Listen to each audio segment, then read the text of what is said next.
बिस्मिल्लाहिर्रहमानिर्रहीम। अस्सलाम वालेकुम स्टूडेंट्स, कैसे हैं आप सब? ठीक हैं?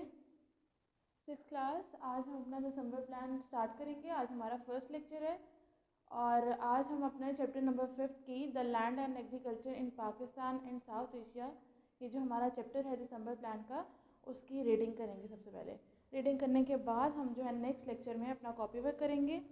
तो सबसे पहले हम इसकी रीडिंग स्टार्ट करते हैं।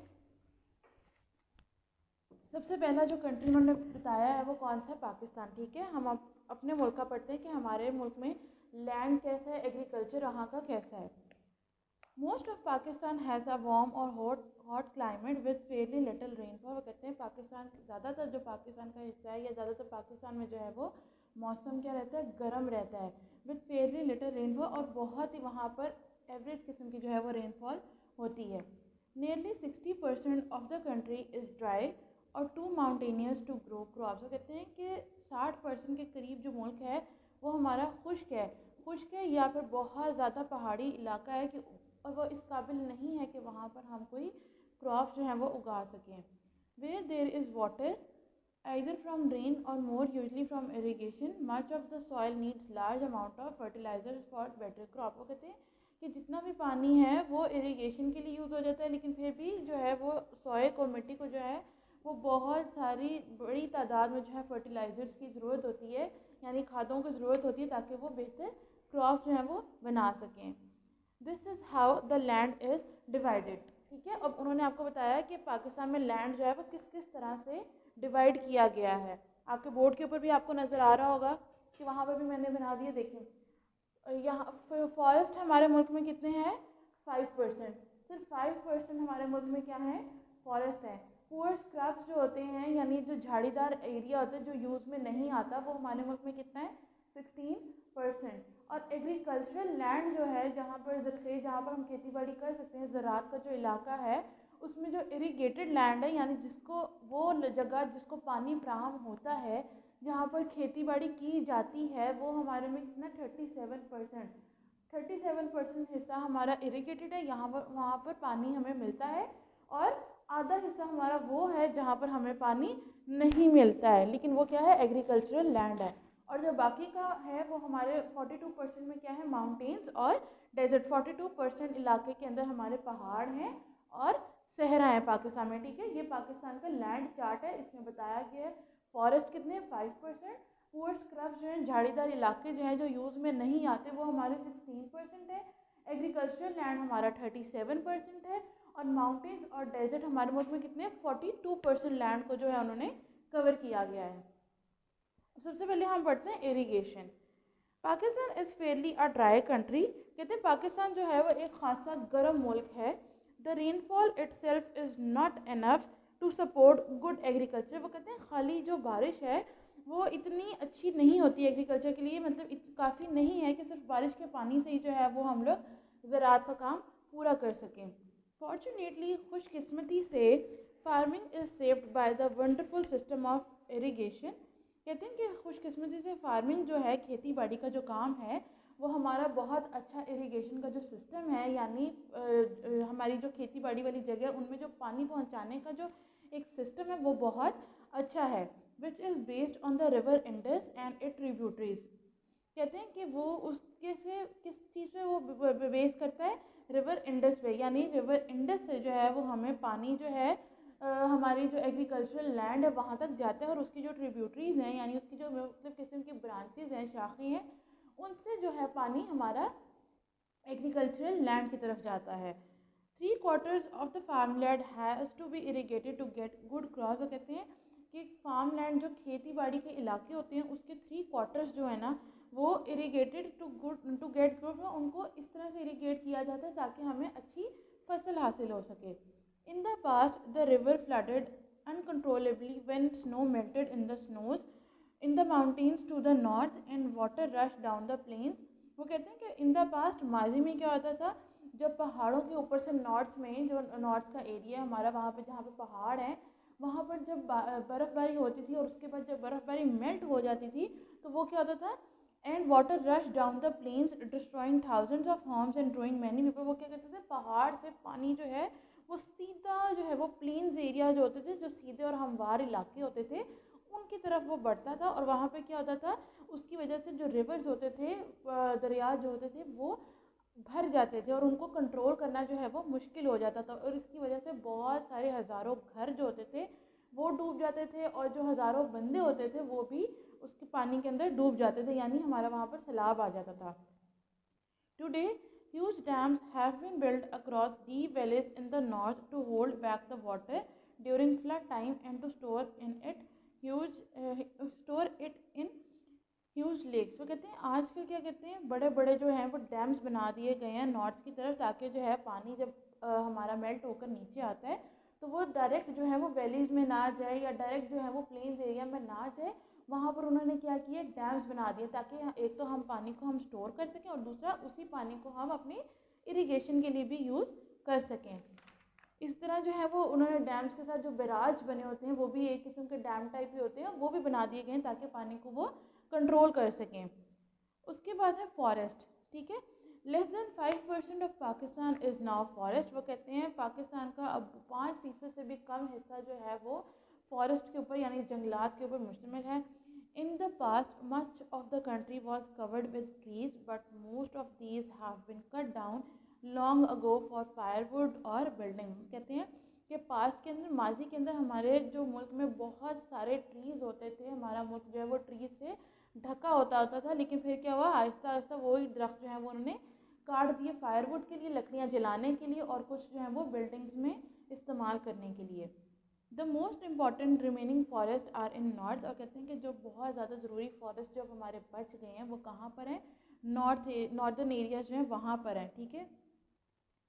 Some trees grow along the bank of rivers and canals where their roots help to stabilize the soil। वो कहते हैं कि अब कुछ ट्रीज जो हैं वो कहाँ पर उगाए जाते हैं, बैंक ऑफ रिवर्स यानी दरियाओं के किनारों पर उगाए जाते हैं, और जो किनाल्स नहरें हैं जो वहाँ पर उगाए जाते हैं, ताकि जो हमारी मिट्टी है, सॉइल है, उसको स्टेबलाइज कर सकें, यानी उसको उसकी जो दरख्तों की जो जड़ें होती हैं वो मिट्टी को स्टेबलाइज कर सकें, मिट्टी को मजबूत कर सकें। Some trees are grown in specially irrigated land. वो कहते हैं कुछ ट्रीज जो होते हैं वो ख़ास तौर पर जो है वो इरीगेटेड लैंड होता है, जहाँ से पानी जा रहा होता है फसलों पर, वहाँ पर उगाए जाते हैं। The timber is use mainly for buildings, paper making, furniture and sport equipment such as cricket bats and hockey sticks. वो कहते हैं जो टिम्बर क्या होती है, एक लकड़ी होती है, ठीक है। वो कहते हैं टिम्बर की जो लकड़ी होती है वो बहुत बिल्डिंग्स में यूज़ होती है, पेपर मेकिंग जो हम पेपर बनाते हैं उसके अंदर यूज़ होती है, फर्नीचर के अंदर यूज़ होती है हमारे, और जो स्पोर्ट्स के इक्विपमेंट्स होते हैं यानी जैसे बैट हो गया, हॉकी स्टिक्स होगी, इन चीज़ों के अंदर टिम्बर की लकड़ी जो है वो यूज़ की जाती है। Pakistan had to import more than ₹23 million worth of wood for buildings and industry in 2005। कहते हैं 2005 में पाकिस्तान ने 23 मिलियन वर्थ की जो वुड है वो बाहर के मुल्कों में जो है वो हैड टू इम्पोर्ट, उन्होंने बाहर से मंगवाई थी अपनी बिल्डिंग्स के लिए और अपनी इंडस्ट्री के लिए। Uncontrolled cutting down of trees is a major problem in Pakistan specially in the north. वो कहते हैं पाकिस्तान का सबसे बड़ा मेजर प्रॉब्लम क्या है, दरख्तों का काटना, ठीक है। क्या है, दरख्तों का काटना। Trees are vital for the soil specially in the hilly countries. वो कहते हैं ट्रीज़ जो हैं वो सॉइल के लिए, वाइटल का मतलब होता है अहम होना, ठीक है, ज़रूरी होना। कहते हैं सॉइल को जो है वो ट्रीज़ की बहुत ज़्यादा ज़रूरी होती है। ट्रीज़ जो होते हैं वो सॉइल को ज़िंदगी जो है ना एक किस्म की प्रोवाइड करते हैं, उनके लिए बहुत ज़रूरी है, स्पेशली इन हिली कंट्रीज़, ख़ास तौर पे जो पहाड़ी मुल्क होते हैं उनके लिए तो बहुत ही ज़्यादा ज़रूरी हैं। The roots bind the soil together. वो कहते हैं कि जो रूट्स होती हैं वो सॉइल को अपने साथ बांध के रखती हैं। बाइंड का क्या मतलब होता है, बांधना। तो वो कहते हैं कि सॉइल को अपने साथ बांध के रखती हैं, but more importantly the leaves allow rain to trickle slowly on the ground beneath. कहते हैं लेकिन सबसे ज़्यादा ज़रूरी क्या है कि जो ट्रीज़ के लीव्स होते हैं वो हमें, मतलब हम क्या करते हैं, वो जो बारिश का पानी होता है वो डायरेक्ट ज़मीन के ऊपर फेंकते नहीं है, वो क्या करते हैं बल्कि स्लोली स्लोली आहिस्ता आहिस्ता जो है वो पत्तों से जो है वो ज़मीन के ऊपर टपकता है, रसता है अंदर, डायरेक्ट जो है ना वो रेनफॉल ज़मीन के ऊपर नहीं पड़ती है। If the trees are removed, कहते हैं कि अगर ट्रीज़ को ख़त्म कर दिया जाए, ट्रीज़ को रिमूव कर दिया जाए, उनको काट दिया जाए, the heavy rains hit the soil directly and washes it away living stony and infertile land. वो कहते हैं कि अगर ट्रीज़ को मिटा दिया जाए, ख़त्म कर दिया जाए, तो जो तेज़ बारिश होती है वो सॉइल को, मिट्टी को डायरेक्ट हिट करेगी, जिसकी वजह से क्या होगा, जो अच्छी सॉइल होगी, अच्छी मिट्टी होगी, ज़रख़ेज़ मिट्टी होगी, वो सारी धुल जाएगी और हमारे पास क्या रह जाएगा, stony and infertile land. Stony का मतलब होता है पथरीला, तो हमारे पास सिर्फ पथरीला इलाका रह जाएगा और गैर ज़रख़ेज़ इलाका जो है वो रह जाएगा। Once the tree covers has gone it is difficult to replace it satisfactory. कहते हैं कि अगर हम ट्रीज़ को ख़त्म कर देंगे तो उसको दोबारा उगाना इतना हमें जो है वो सेटिस्फैक्ट्री नहीं लगेगा। However the government has a major programme of planting new forest. कहते हैं जबकि हुकूमत जो अब क्या कर रही है वो कि प्लांटिंग न्यू फॉरेस्ट, कि वो अब नए जो है ना वो जंगलात उगाने की कोशिश कर रही है। वो उन्होंने कुछ ऐसे प्रोग्राम्स बना दिए जिसकी वजह से जंगलात मज़ीद उगाए जाएंगे। उसके बाद है डेजर्ट्स एंड माउंटेन्स। डेजर्ट्स क्या होते हैं, सहरा, और माउंटेन्स क्या होते हैं, पहाड़। These forms about 42% of the total land area of Pakistan. वो कहते हैं कि सहरा और पहाड़ मिलके पाकिस्तान का टोटल लैंड में से कितना हिस्सा होते हैं, 42% लैंड जो है वो हमारा सहरा और पहाड़ों पर मुश्तमिल है। The climate here is too extreme to encourage any farming और एग्रीकल्चर। वो कहते हैं यहाँ का जो क्लाइमेट है, मौसम जो है वो इतना ज़्यादा शदीद होता है, इतना गर्म होता है कि वहाँ पर किसी किस्म की फार्मिंग जो है या एग्रीकल्चर जो है वो नहीं हो सकता। चाहे वो ठंड है वो भी बहुत एक्सट्रीम लेवल की होती है, चाहे वो गर्मी है तो वो भी बहुत एक्सट्रीम लेवल की जो है वहाँ पर होती है। It is very cold in winter and very hot in summer. वही बात कि वहाँ पर जो है सर्दियों के अंदर बहुत ज़्यादा ठंड होती है और गर्मियों के अंदर बहुत ज़्यादा गर्मी होती है। And too dry throughout the year. और ज़्यादातर ये जो है ना पूरा ये साल जो है ज़्यादातर ये एरिया क्या रहता है, खुश्क ही रहता है। Irrigation is not possible in the mountainous area.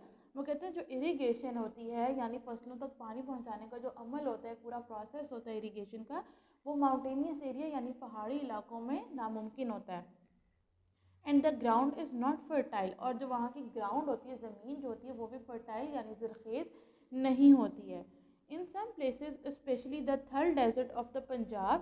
कहते हैं इन कुछ जगहों पर, ख़ास तौर पे जो थल डेजर्ट है पंजाब के अंदर, the government is working on large projects to reclaim the desert by irrigation and turn it into usable farm land, but this is very expensive.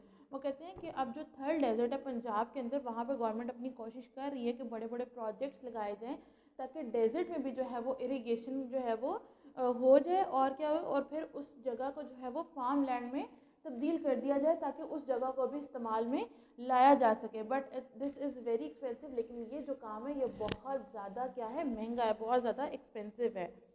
उसके बाद है हमारा waste and scrub land. Waste क्या होता है, जो ज़ाया शुदा इलाका या जिस जो इस्तेमाल में ना आ रहा हो। और स्क्रब लैंड क्या होता है कि बहुत सारी झाड़ियों वाली जो जगह होती है जहाँ पे सिर्फ और सिर्फ झाड़ियाँ ही उगती हैं, उनको हम क्या कहते हैं, स्क्रब लैंड, बहुत सारी झाड़ियों वाली जगह। This forms about 16% of Pakistan. वो कहते हैं कि 16% पाकिस्तान की जो एरिया है वो वेस्ट है या फिर उसमें क्या है, स्क्रब लैंड यानी झाड़ियों वाली जगह है। It has poor soil and very little rain. वो कहते हैं कि वहाँ की जो मिट्टी है वो बहुत ज़्यादा पुअर है और वहाँ पर बहुत ही कम बारिश होती है। But it will grow rough grass and some tough shrubs. लेकिन वहाँ पर क्या होता है, खुश किस्म की रफ किस्म की ग्रास, घास उगती है, एंड सम टफ श्रब्स होती हैं झाड़ियाँ ही, ठीक है। और वहाँ पे कहते हैं कि वो सख्त किस्म की ग्रास होती है और वहाँ पर झाड़ियाँ जो हैं वो सिर्फ उगती हैं। It is use mainly by people wandering with herds of goats and sheeps.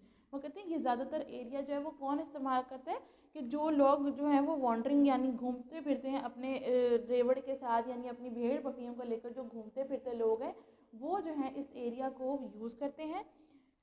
which are able to live on the poor vegetation especially in the high parts of western Pakistan. वो कहते हैं कि यही जो गोट्स होती हैं और जो शीप्स होती हैं, ये क्या होती हैं, पुअर वेजिटेशन में भी जो है वो सर्वाइव कर जाती हैं, यानी इनको बहुत ज़्यादा अच्छा खाने की ज़रूरत नहीं होती, ये झाड़ियाँ वगैरह खाकर भी जो है वो ज़िंदा रह सकती हैं।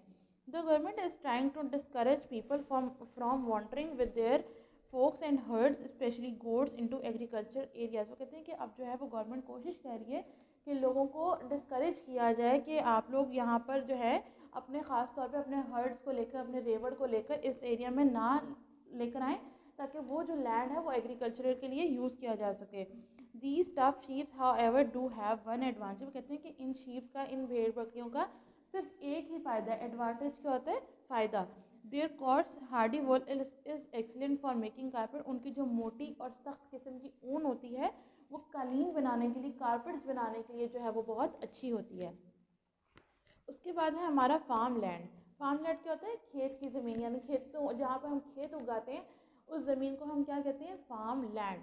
Farm land for growing crops forms about 37% of Pakistan land area. कहते हैं कि फार्म लैंड जो है वो पाकिस्तान का टोटल कितना लैंड है? 37% लैंड जो है वो पाकिस्तान में फार्म लैंड है, या वहाँ पर खेत उगाए जाते हैं। Agriculture is the main occupation for the majority of Pakistan population. वो कहते हैं पाकिस्तान की जितनी पॉपुलेशन उसमें ज़्यादातर लोग जो हैं वो एग्रीकल्चर का कारोबार करते हैं। एग्रीकल्चर उनकी जो है वो जॉब है, यानी ज़राअत का जो है खेती बाड़ी का काम करते हैं।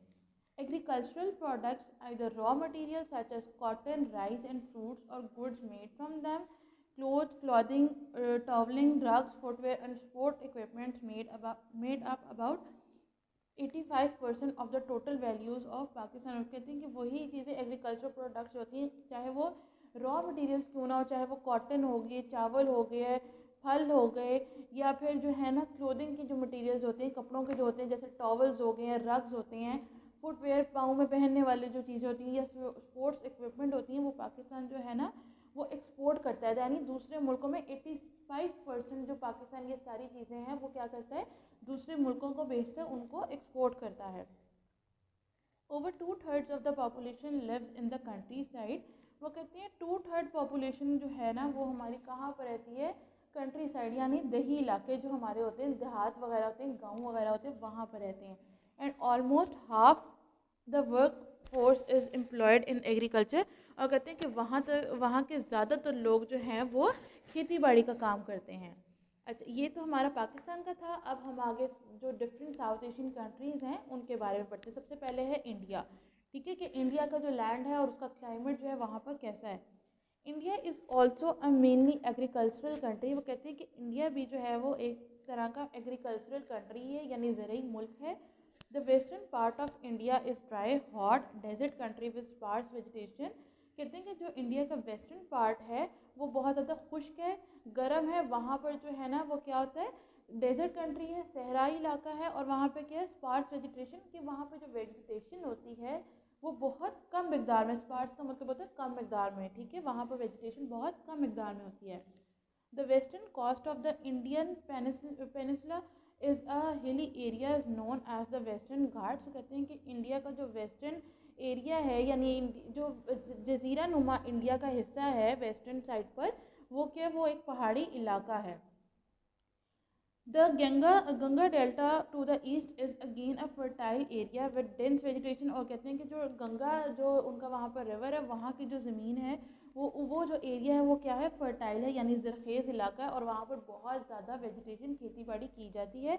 The rest of the country fed by a number of rivers including the famous Ganga, Yamuna and irrigated by dams and canals is suitable for agriculture. इसके अलावा भी बहुत सारे जो है ना दरियाओं के ज़रिए मुल्क को इरिगेशन यानी पानी वगैरह जो है वो फ्राहम किया जाता है।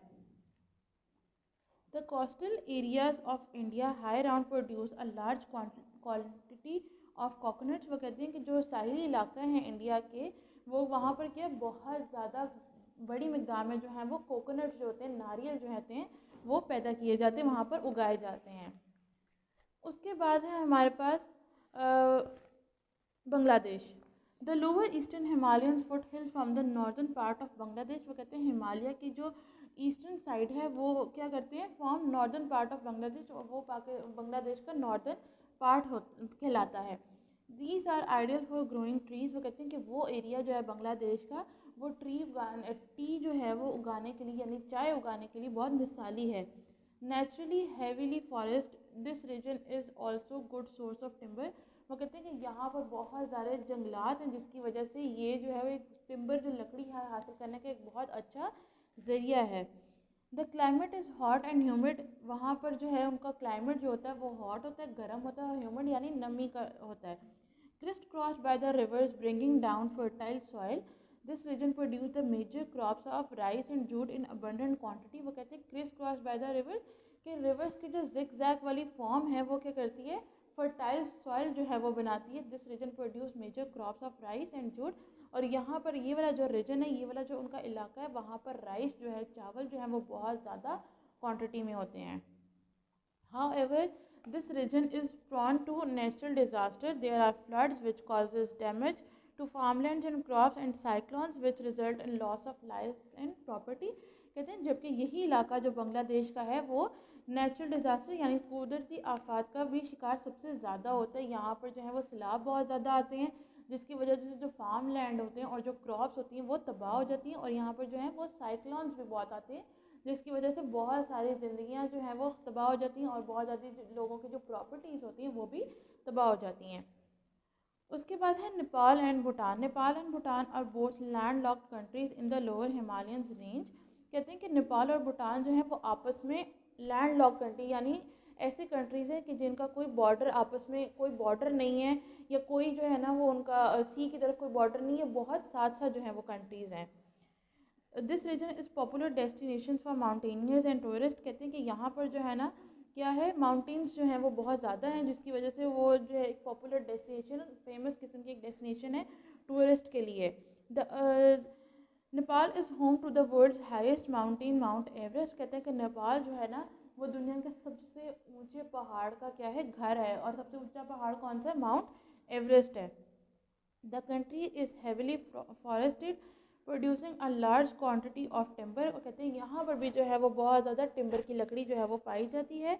However agriculture is the main occupation for both countries. वो कहते हैं कि जबकि एग्रीकल्चर ज़राअत जो है वो दोनों मुल्कों का जो है वो एक अहम कारोबार है।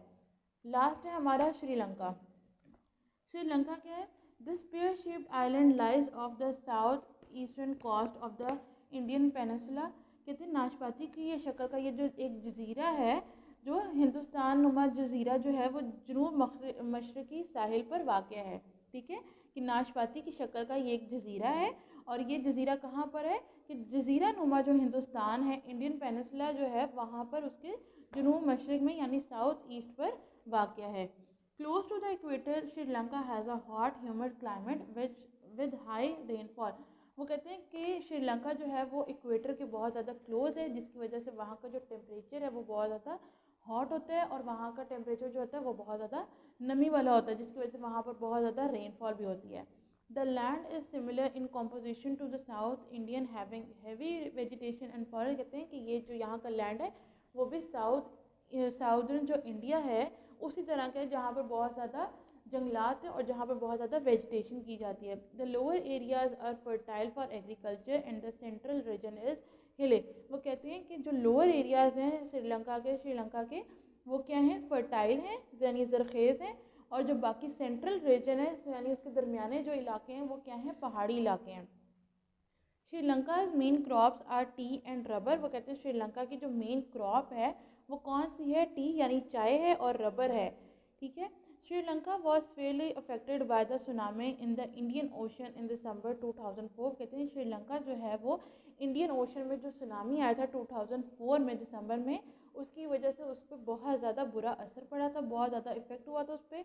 Much of the south eastern coastal area was badly damage and many life. कहते हैं वहाँ का जो साहिली इलाका है वो बुरी तरह जो है वो तबाह हो गया था, और उसकी वजह से बहुत सारी जो जिंदगियां हैं वो ख़त्म हो गई थी। 6th क्लास, यहाँ पर हमारे चैप्टर की रीडिंग ख़त्म होती है। आज का लेक्चर हमारा यहीं ख़त्म होता है। नेक्स्ट लेक्चर में हम इसी चैप्टर की ऑब्जेक्टिव करेंगे और सब्जेक्टिव करेंगे। आप लोगों को कुछ नहीं समझ आता, आप लोगों ने इस वीडियो को दोबारा देखना है, आपने घर पर भी जो है वो रीडिंग करनी है ताकि आपको सब क्लियर हो जाए। तब तक के लिए अपना बहुत ख्याल रखिएगा। अल्लाह हाफिज़।